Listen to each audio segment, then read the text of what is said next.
Hi అండి, నేను మీ నాగేశ్వరాంటిని మాట్లాడుతున్నాను. ఈరోజు నేను బిర్యానీ మసాలా రెడీ చేసుకుంటున్నాను. వర్షం వస్తుంది, ఎటు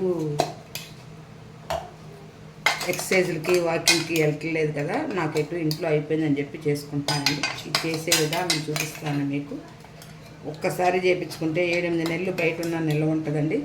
ఫ్రిడ్జ్లో అయితే ఇంకా 2-3 సంవత్సరాలుగా ఉంటుంది. నేను పిల్లలకు పంపిస్తాను.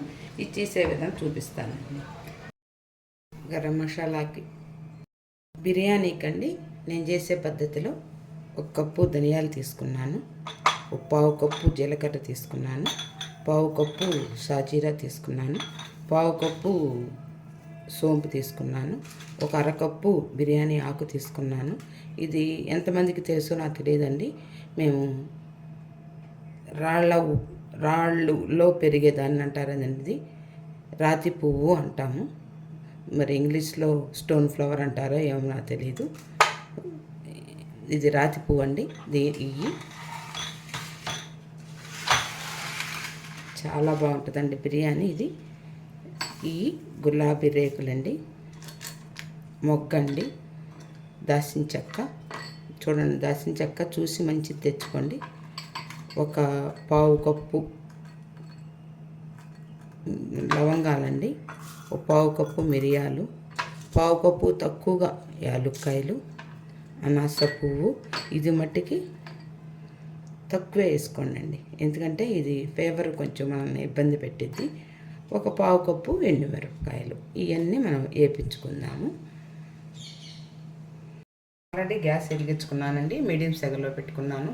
ఇగోండి ధనియాలు 1 కప్పు మీడియం సెగలో ఉండి మాడిపోతే మసాలా రంగు చేంజ్ వస్తుందండి, ప్లస్ రుచి తగ్గిపోయింది. అందుకని జాగ్రత్తగా వేయించుకోవాలి. ఇట్లా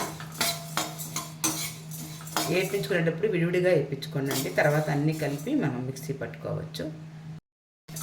వేగినాయండి, ధనియాలు వేగిపోయినాయి. ఒక బౌల్లో తీసుకున్నాము. ఇప్పుడు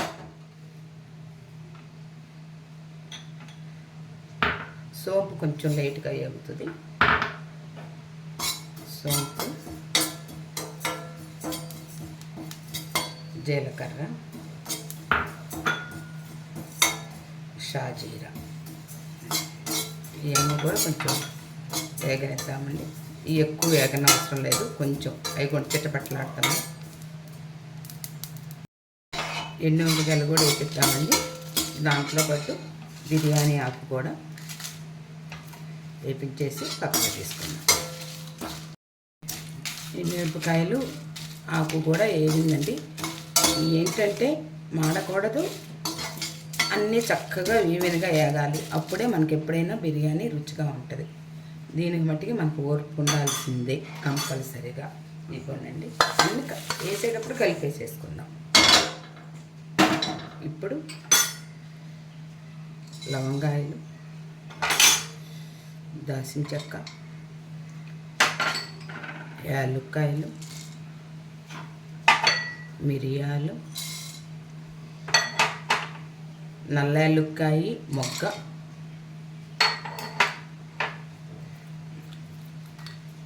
అనాస పువ్వు, జాంపత్రి, గులాబీ రేకులు మట్టికి ఇప్పుడే వేయద్దు, మాడిపోతే ఈ కాసేపు ఉండేది. ఈ వేగినాక రాతి పువ్వు,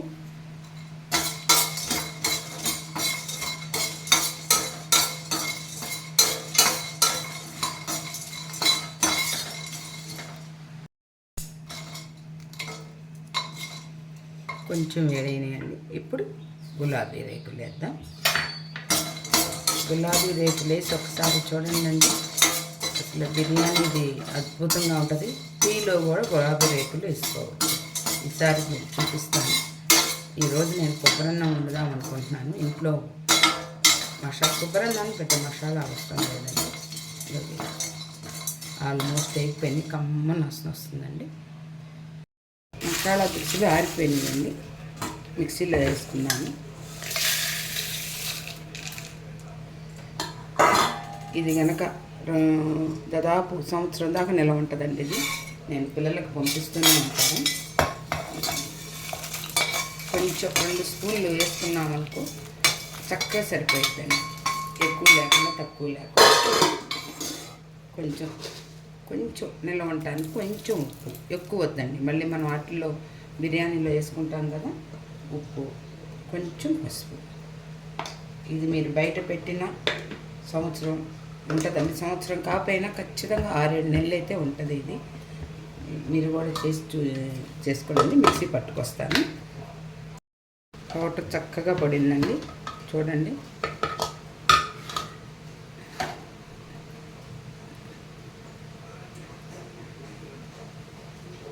ఇది ఆరిపోయినాకే డబ్బాలో పెట్టి మూత పెట్టాలండి. వేడిగా ఉంటే కనుక ఒక రకంగా ముద్దలాగా వచ్చేస్తుంది. నేను చేసిన గరం మసాలా కనుక నచ్చితే మీకు లైక్ చేయండి, షేర్ చేయండి, సబ్స్క్రైబ్ చేయండి. పెద్దవాళ్ళ మాటలు ఎప్పుడు ఎక్కడికి పోవండి.